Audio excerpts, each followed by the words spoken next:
Yes, we use a lot of time-based media in several of our projects. Typically, 90% of our projects have some sort of video or audio component to them. Whether, like I mentioned before, maybe the user is using a kiosk and they're recording their own audio message or recording their own video message, and then they record it and we play it back to them so that they can accept it, or maybe they want to give it one more shot. A lot of our web applications might be video players that play a series of videos.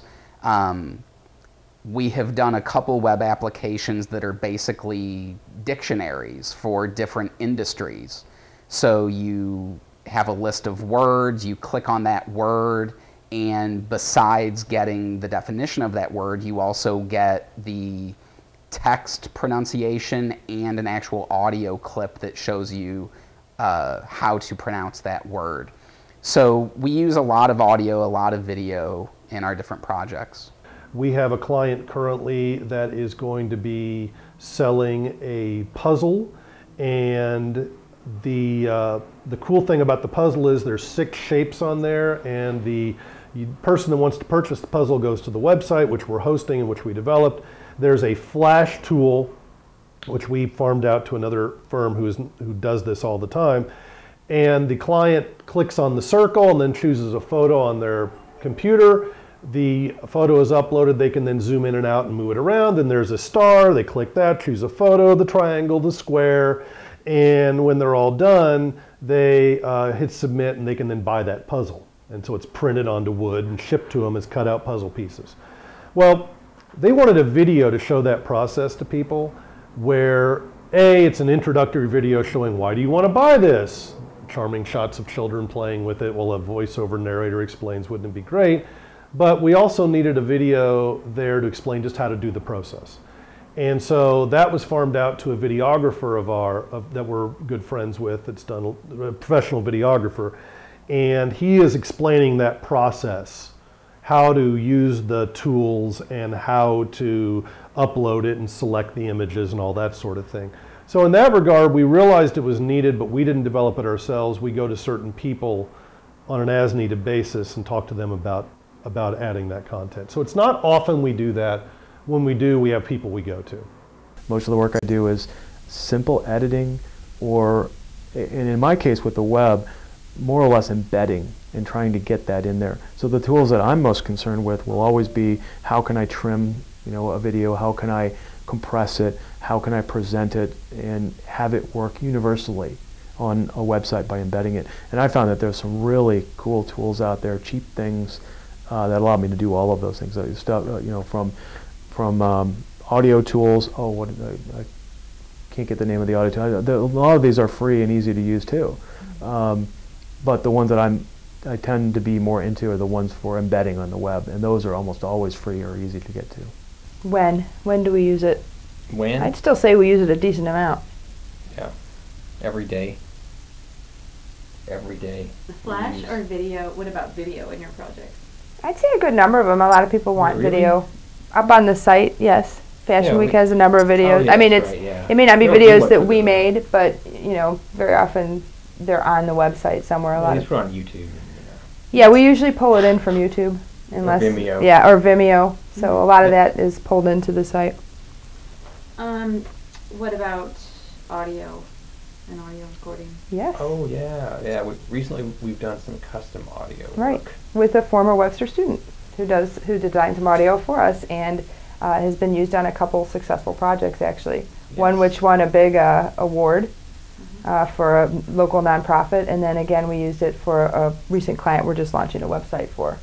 So yeah, we're getting more requests for sound now. For a while there, people weren't doing it, and now it seems like people are asking for some sound back in their websites again. I think it was overwhelming for a while. There used to be too much sound. And now people are slowly putting in subtle touches of sound If it's again. done well, it can work. Yeah, it can work in the right place.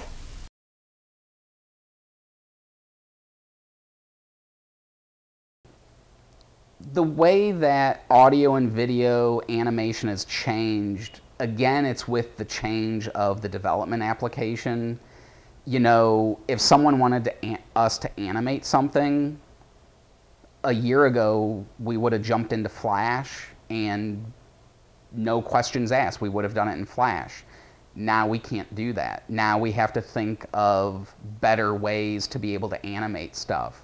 And you know, with the JavaScript and CSS and HTML5 and using the HTML canvas to animate things, you know, I know everyone says you can animate as good as Flash, but I'm still not a believer in that yet, because the tools aren't as refined. You know, Flash, you had a series of professional animation tools to use, and now you don't have those anymore. With video and audio, those things haven't changed as much. Your nonlinear editing, sure, there's new versions of it, but it still works the same.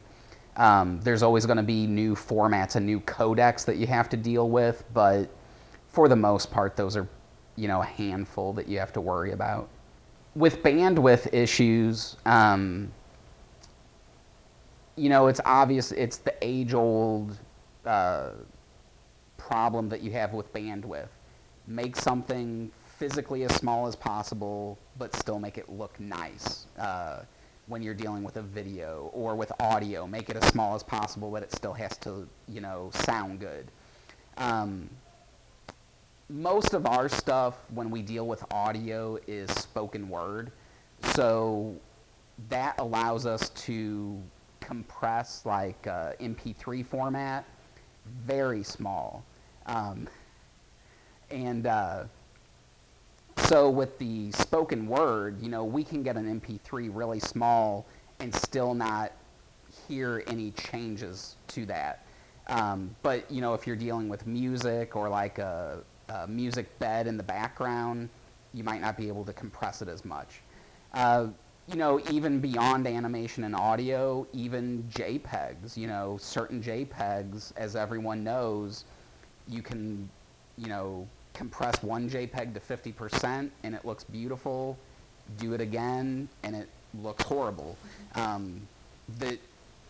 It's a thing that I always tell people, and I tell some of my students, besides being technical, it's also an art form. Compression in general is an art form. I mean, one of the best tools out there is YouTube. You know, if in the company that I work for, we have debated for years, how do we get media on the web and how do we do it effectively and then make it high quality? And the great thing about YouTube is it's free. You know, there are licensing things for businesses, but for most cases, if you're doing something simple, you can get the content up there, it scales, and all of the tools are already there for you to work with. So those are the kind of ones that I'm interested in the most. Used to be when we needed video for a project, we had to have it shot and we had to go on location. Now I think people appropriate a lot of things from YouTube. Well, it's a lot easier now. And it's a lot easier put it for in there. Well, yeah, if you want to put a video up, you can put it up on YouTube. It used to be there wasn't really a way to do that before. So now anyone can be a video producer in a sense. It might not be good video, but they've got it up there. So I remember having to figure out what size the videos had to be all the time, and now that you can just kind of embed it from a third party, it's so it makes much it a lot easier. Or even just compatibility, like 10 years ago, compatibility issues with sound or video files on your computer as well as online were a big problem. I remember that just being a headache in the past. It's not very good in PowerPoint, is it? It's better now. That it wasn't before. Yeah, Yeah, it kind of sucks. it's gotten easier everywhere.